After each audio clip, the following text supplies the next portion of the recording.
Kumpiyansa si Justice Secretary Boying Remulla sa mga naging testimonya ng whistleblower na si Julie Patidongan alias Totoy sa kaso ng mga nawawalang sabongero. Kabilang narito ang mga naging pagdawit sa pangalan ng gaming tycoon na si Atong Ang at ang aktres na si Gretchen Barreto. Sa programang 2x2 sa DZRH, sinabi ni Remulla na wala namang ibang dahilan si Patidongan para idamay sa kaso ng missing sabongeros ang naturang negosyante.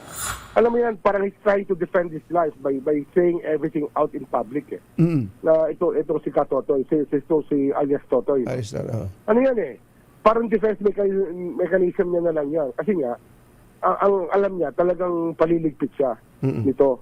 Kaya I don't think he has reason to lie and to hurl grave accusations kung ang tingin niya talaga totoo yung mga sinasabi niya. Ano na to, talagang hindi lang to desperation, it's really a race to tell the truth.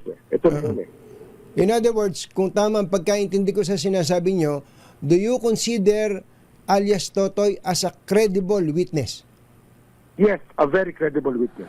Matatanda ang bukod kina Ang at Barreto, idinawit din ni Patidongan ang 15 tauhan ng Philippine National Police na kasalukuyan na ngayong nasa restrictive custody. Sa ngayon, nasa ilalim na rin ng proteksyon ng PNP si Patidongan habang isinasaayos ang kanyang aplikasyon para sa Witness Protection Program. Samantala, desidido naman si Remulla na magsampa ng kaso laban sa mga nasa likod ng pagdukot at pagpatay umano sa mga sabongero na taong 2021 pa nawawala. Pinag-aaralan pa nila sa ngayon kung anong kaso ang maaring isampa upang matiyak na mananalo sila laban sa mga sangkot sa kaso ng missing sabongeros. Para sa MBC TV Network News, ito si Kyle Bulias ng DZRH, una sa Pilipinas, una sa Pilipino.